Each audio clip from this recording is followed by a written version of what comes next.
The incomparable Charlie Chan.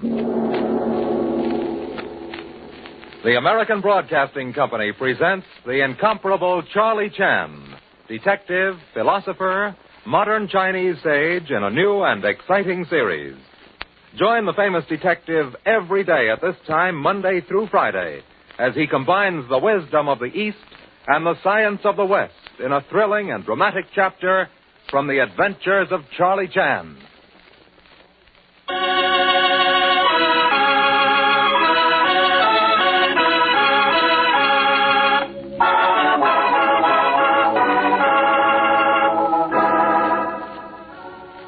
Charlie Chan humbly gives you greeting and extends warm welcome. Sage has said, nature sometimes reveals deepest truths in wildest jokes. Today, apparent joke reveals truth about murder. But first word from honorable announcer.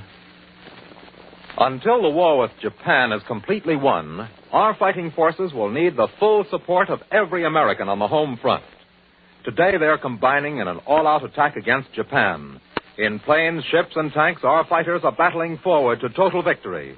And we must help them gain that victory. Here's what we're asked to do. Stay on war jobs until finally released. Keep on buying more and more war bonds. Keep on supporting home front activities and observing wartime regulations. These next months will be vitally important. In your letters to servicemen, tell them you know what they're up against. Let them know that a united America is behind them as they face the fight that lies ahead. In spite of recent setbacks, our Japanese enemy remains strong and determined to fight to the last ditch. The harder we fight here at home, the sooner will come the day of peace. So don't let up for a minute, because minutes lost may mean lives lost. And now, back to Charlie Chan.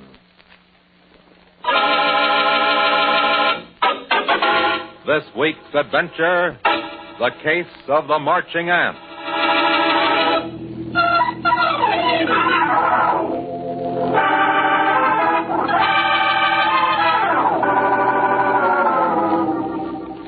Howard Rourke, eccentric student of necromancy and alchemy, has called Charlie Chan to his home to explain a strange procession of marching ants, which Rourke believes presages his own death, punishment by the spirit world for unearthing its secret.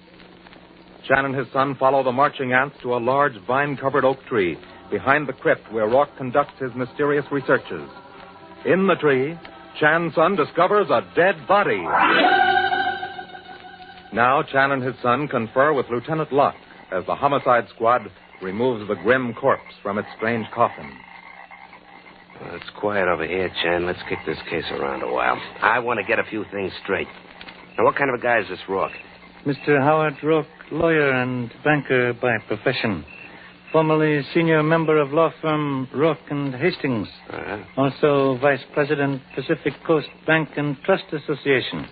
Now retired. Oh, yeah? Well, what's he do now? Gentleman considerably advanced in years. Apparently well-to-do. In natural position to be eccentric. Eccentric? Yeah, he believes in ghosts. Oh, now listen, Junior. So sorry, Lieutenant. Miserable son not guilty of bad joke. Mr. Rourke apparently believer in spirit world. Oh, yeah? Is student of occult matters. Were called into case because Mr. Rourke believed procession of ants and gathering of birds near House of Death foretold threat of death by spirits. What is this House of Death routine? Rourke's got a kind of a miniature tomb rigged up as an alchemist laboratory. It's got a coffin in it and a lot of weird stuff. Oh, now, look, you don't believe that malarkey about spirits having the birds and ants won, Rourke. No.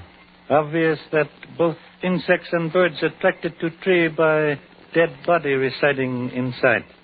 Only man of morbid eccentricity like Rourke would fail to draw obvious conclusion. Oh, look, they've got the body laid out on the grass now, Chan. Let's go over and have a look, huh? Yeah, we'll do. Hey, Pop, here comes Rourke. He looks wilder than ever. Inspector Chan. Inspector Chan. Yes, Mr. Rourke. Inspector Chan, this body in the tree, I assure you, sir, I had no idea. I mean that... You mean what? Well, I'm not a fool. I understand the finger of suspicion points at me. You must understand, Inspector, I did not kill that man. Surely you must see that I would never have called you in on the case if I had. We also see that maybe that's exactly the way you want us to think. Oh, no. No, surely you can't believe that. Surely this and surely that. You'll find out what we believe when we've made up our minds, Rourke. Now, Peter, go back to your house. But We got a date with this corpse. Now, go on, get out of here. Very, very well, Lieutenant. Yeah, I don't like that guy, Chan. You're right, he's a nut. And it comes to my mind that sometimes nuts like to run around bumping people off, just for fun. Well? I'm not commenting on theory, Lieutenant Locke, but on appearance of body. Has been dead over 2 days. Probably killed Saturday or Friday and placed in tree. Yeah. Body covering considerably discolored by residence in tree. Yet close examination reveals what fact? He's wearing pajamas. Holy smoke, they got him out of bed to kill him. Very interesting, eh? Now, observe. Killed with a single shot through temple. Examine wound, please. Dead man probably killed with .22 caliber gun. 22, that's practically a toy. In this case, Lieutenant Locke, lethal toy. Why would a murderer take a chance with a 22 when he could use a large gun? Must save interesting speculation for future, son. Papers from wallet in pocket reveal identity of dead man. Oh, who is he, Chan? Name Samuel Brighton. Address 99 Walker Road, this city. Business address Pacific Coast Trust Building. Hey, that was Rourke's firm. Yes. It's beginning to smell awful fishy. Then apply further bit of evidence to nostrils. Mr. Samuel Brighton, lawyer by profession. And Rourke was a lawyer, too. Say the word, Chan, I put the finger on Rourke. Oh, wait. One other curious clue demands further investigation. What's that? How does dead man happen to carry wallet in pajama pocket? Obviously planted there. Were obviously intended to find body and identify same. Charlie Chen very unhappy with case.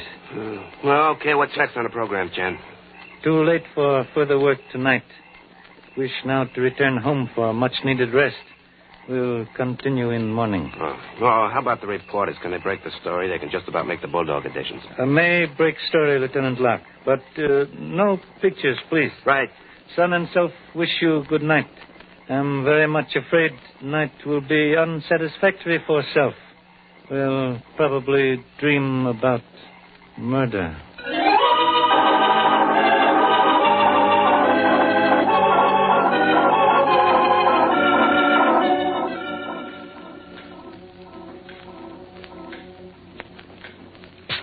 Hey, Pop.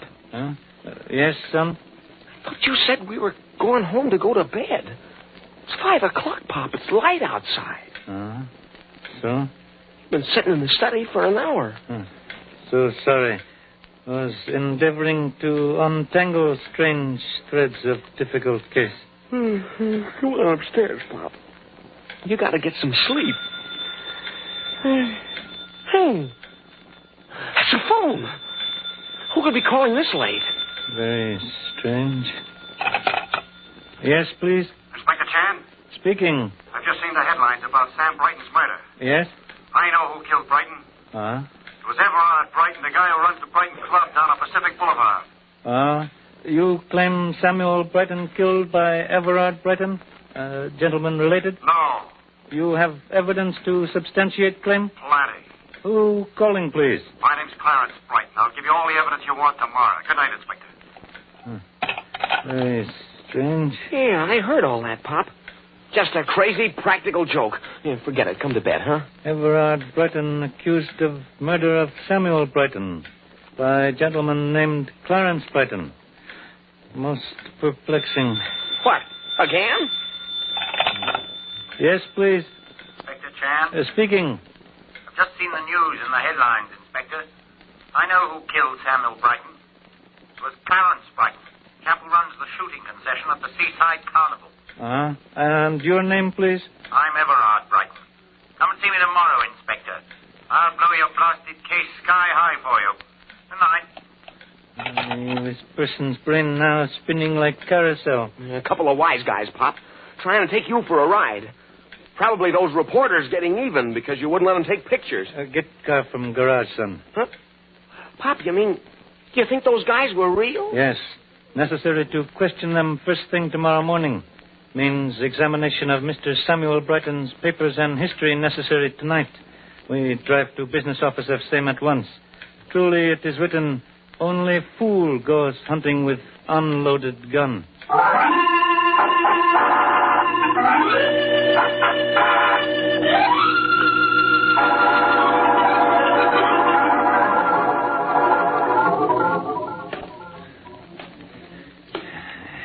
How much farther, Pop? This is last flight. Mr. Samuel Brighton's office on third floor. What time is it? 6 o'clock. Lucky for us, the building janitor came on duty. I'd hate to try and pick the locks on the door of this building. Yes, but we'll have to do the same with door of Brighton's office. Here is corridor. I can't figure the score on this case, Pop. Now there's 3 Brightons involved. 1 corpse and 2 suspects. How do they tie together? The son merely voices questions that perplex father. Oh, wait. Here's door. We'll try skeleton keys unlock. Pop. Yeah, son? That doorknob. It's turning. Pop, I can see a shadow on the glass. A man with a gun. Quick, son, run. Must get around corner of corridor. The killer? Yes, cannot fight armed man. He's after us, Pop. I hear him coming out of the door. Get around corner. Jump.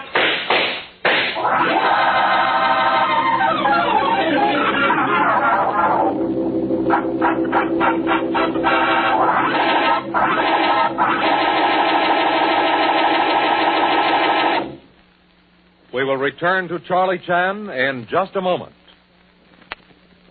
Experienced seamen know better than anyone else that there is no substitute for experience at sea. And they know that in wartime, the merchant marine needs thousands of extra men to man the new Liberty ships. This is an emergency. The merchant marine is desperately in need of experienced men, especially licensed engineers and deck officers. If our merchant marine is to continue the fine job it has been doing, there must be thousands more experienced men to sail the ships. Apprentice seamen are doing their best, but they can't do the job alone. They must have your sea experience to lead the way. Now, if you're a licensed officer or have your certificate as an AB or fireman, oiler, or water tender, sign on today. This is a job which you and you alone can fill. You and you alone know how to do it. Wire collect to Merchant Marine, Washington, D.C. Give your rating and address. Go back to sea and help get those supplies to our fighting men. And now, here is Charlie Chan.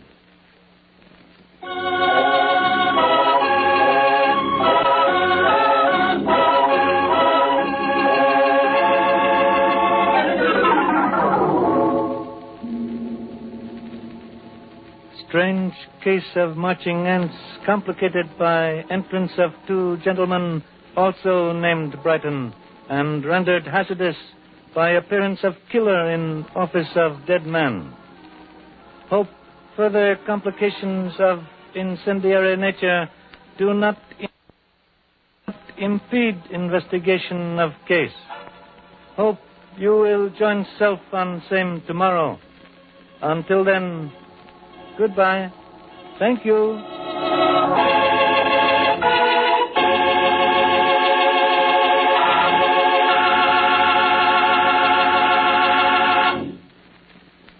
Be sure to join us again tomorrow at the same time for the case of the Marching Ant.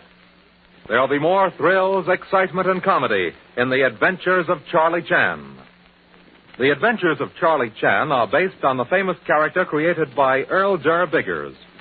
Charlie Chan is played by Ed Begley, number 1 son by Leon Janney.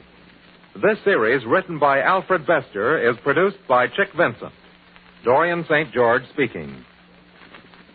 This is the American Broadcasting Company.